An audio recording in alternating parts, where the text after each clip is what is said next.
Back in studio with the fellas. I want to get to the Daniel news in just a bit here, Jonathan, but let's start with the Cowboys guys and what they were able to do offensively in this one. The dynamic duo back in the fold with Pickens really picking up the slack in the absence of CeeDee, but you get them both out there. Dak playing the way he is right now. Hard team to stop, Mac.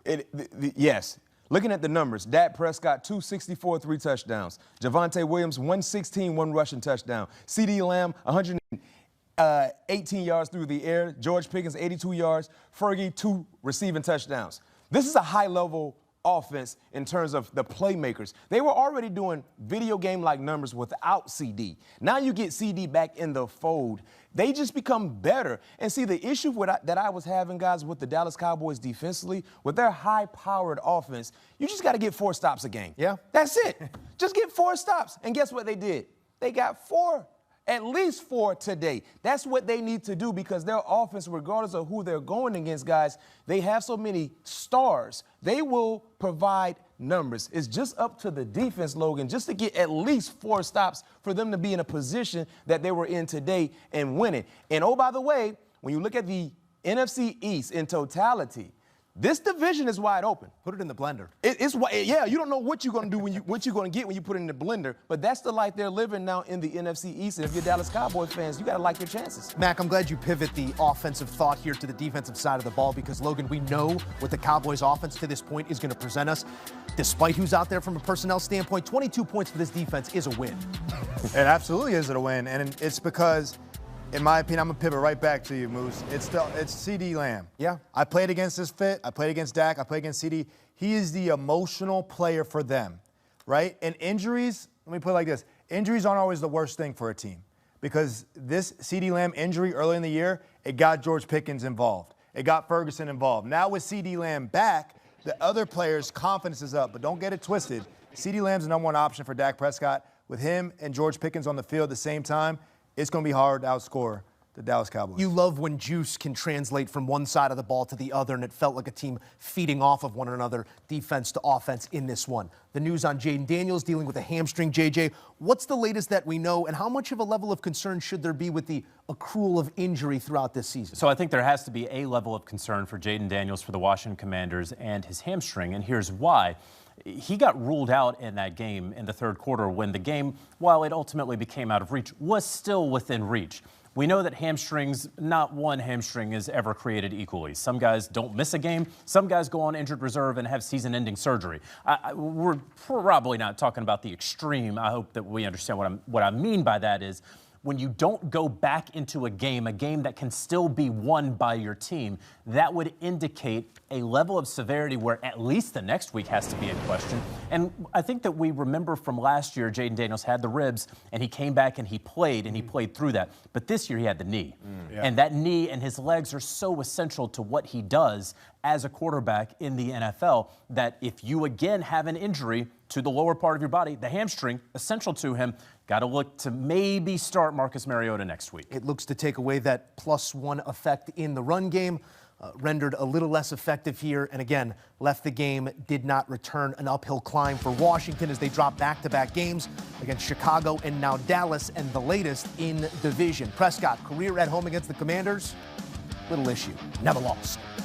Welcome back to Cowboys Nation Report, where we take emotion and mix it with insight. Because when it comes to the Dallas Cowboys, there's always more beneath the scoreboard. And this week, that truth feels electric. The Cowboys didn't just beat the Washington Commanders 44-22, they redefined who they are.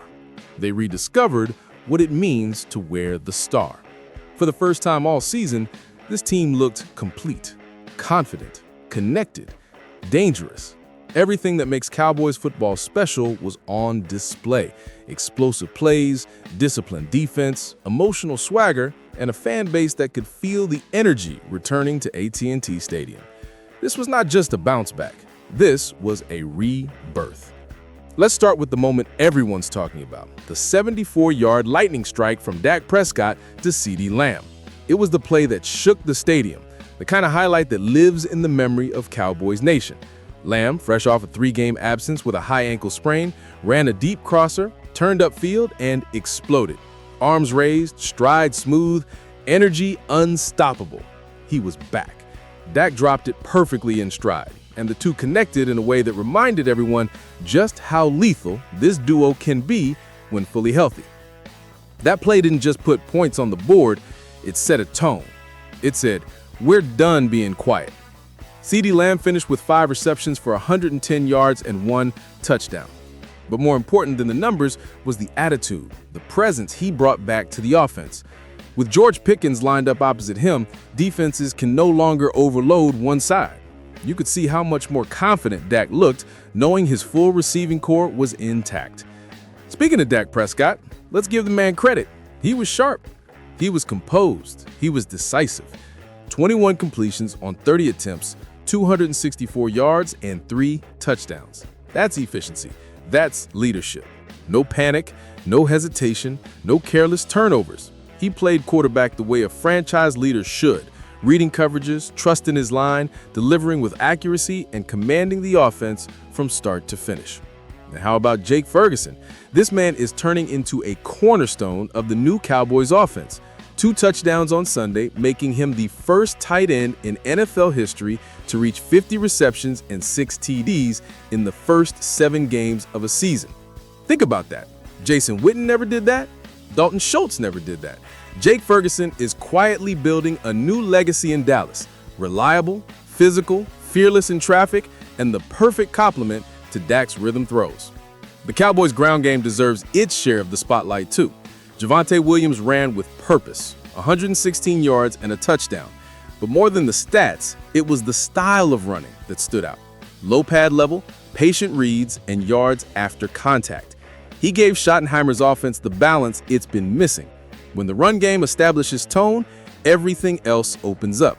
Play action gets dangerous. Defenders freeze for just a second. And that second is all Dak Prescott needs to see the building. Then came the defense, the unit that's taken its share of criticism over the last few weeks. Against Washington, they responded. They made plays when it mattered most.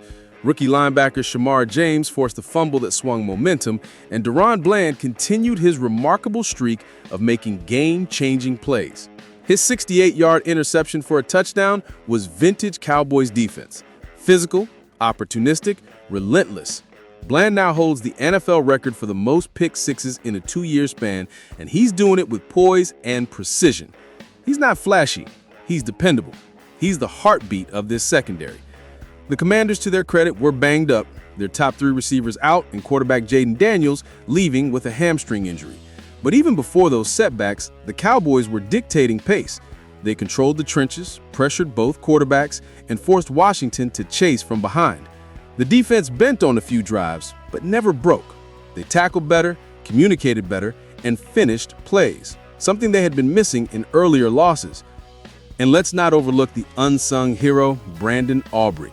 The Dallas kicker has quietly become one of the most reliable weapons in football.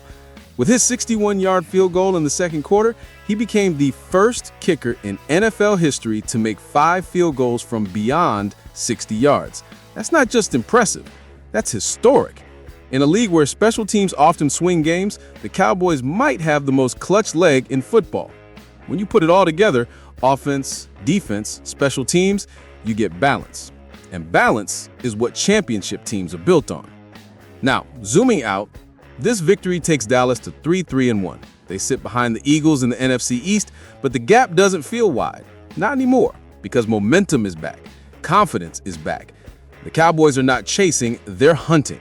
And with another divisional showdown against Philadelphia looming next month, this team just reminded the league that they're still in the race. The win also comes at a crucial time, just before the NFL trade deadline. According to reports from league insiders, the Cowboys are expected to explore defensive help, particularly in the secondary and along the defensive line, depending on the severity of Kenny Clark's elbow injury.